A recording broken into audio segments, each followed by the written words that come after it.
Yoyyaa shamarran kafuunii kabajamtootaa fi hordoftoota chaanaalaa Tsiggee kan jedhu jalatti argamtan sirra jirtu ani jira buleetti geessan galata rabbii isiniin jedha kan guyyaa har'aa dhufeen. أختي حبيبتي رمضان قرب وجاي هنيكي يا أحلى أخت السعادة تجيكي والرزق والرضا الله يعطيكي أختي يا روحي يسعدك ربي إجا رمضان وإنتي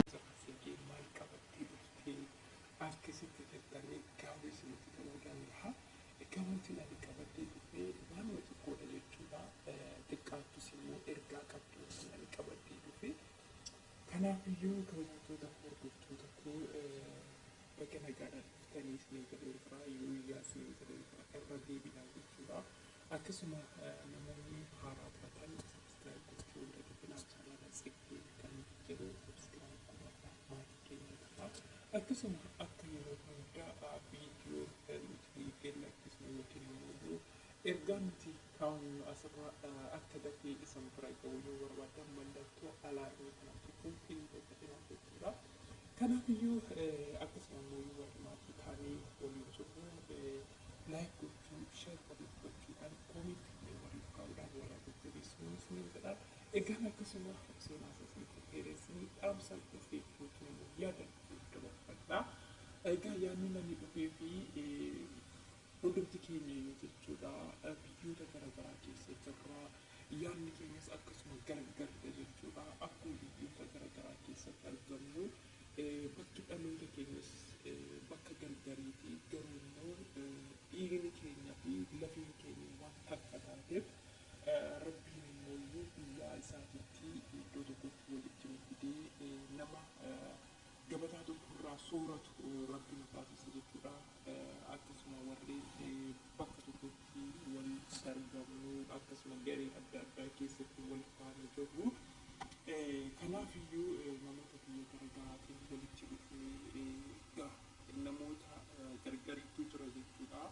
Garuu immoo namoonni qooqa biraa qooqa nuti wal hin beekne kana wal faana jirrus yoo jiraate kan akka carraa qooquma kana wal dhiibnee wal hubachuu kan dadhabnu yoo jiraate egaa waan hundumaatiyyuu kan walitti fidee hireedha jechuudha. Yookiin immoo rabbituyyuu akka nuti wal barru yookiin akka nuti walitti dhufnu taasise.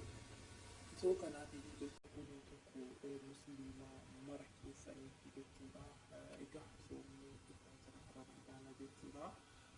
Egaa rabbiin immoo isin eegee nama guyyaa kana yookiin immoo nama soomana kana qaqqabu kan isin taasise soomaniillee immoo nama niyyaa keessan waan ittiin yaaddan rabbiin fiixan isinii baasu yookiin isin milkeessu rabbi isinaa taasisu hunduma keessaniyyuu weddisuu fi jaaladha hedduu isin kabajan mara keessanii jechuudha. Yaa obboloota koo egaa hundi keenyayyuu nama taanee akka turreetti wal jaalala waliif qabaachuun dirqama keenyadha jechuudha.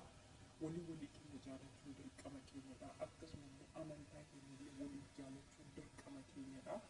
Kanaafiyyuu ani akka kankooti jechuudha. Akka Tsiggeetti namni takkallee ofittillee mufachiisuu yookiin immoo nama takkattillee mufachuun hin jiraadhe akkuma keessaniyyuu dhiifama akkanaa gootan kan isin gaafadhe jechuudha.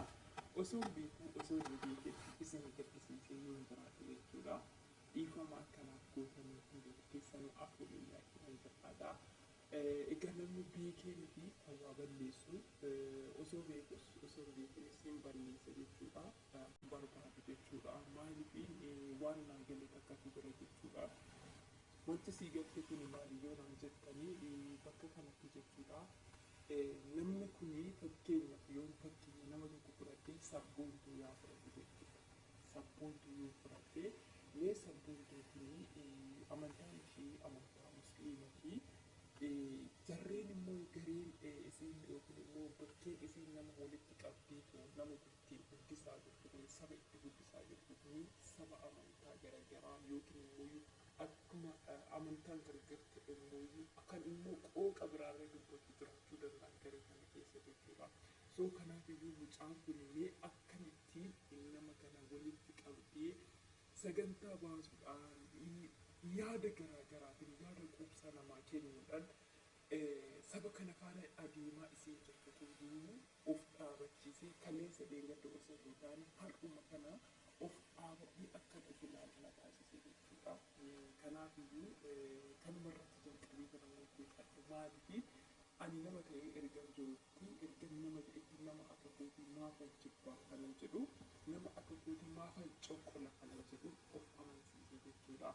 So kanaaf iyyuu nama taanee edda jiraanneen booda nama akka keenyaa jaalachuun dirqama keenyadha. Amantaa isaanii kabajuun dirqama keenyadha.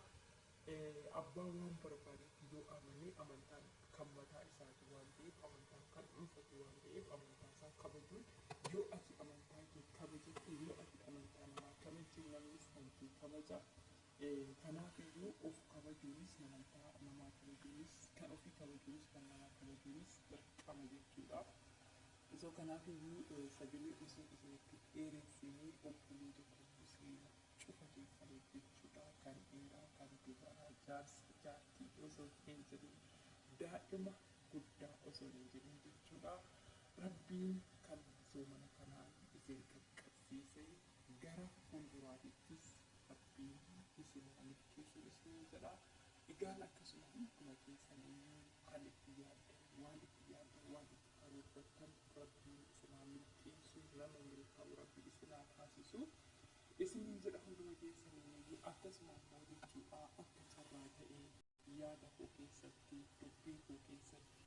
Hirriba isaarraa akka ka'een bilbila isheedhaaf kan bilbilu yaada isaa hundumaa yaada ishee kan godhu hiriyoota isaa kaleessaa warra dubaraa hundumaa gatee ishee qofa filannoo isaa kan godhate abbaa manaa akkanaa kan qabdu gammachuun kee daangaa hin qabu.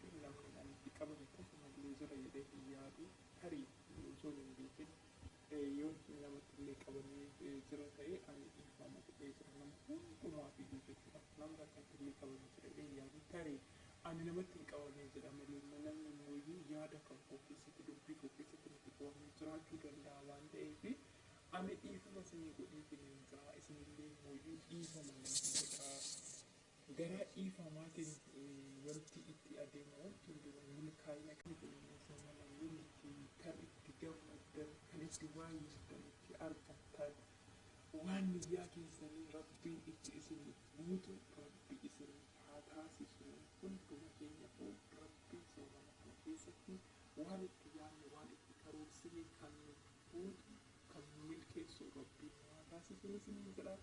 Jabaadhaa ayyaana gaarii isiniif haa ta'u kanarraa isin ga'e boruun illee isinii haa gahu kan qabaa isin beesii kana isin haa ta'u isiniin jedha.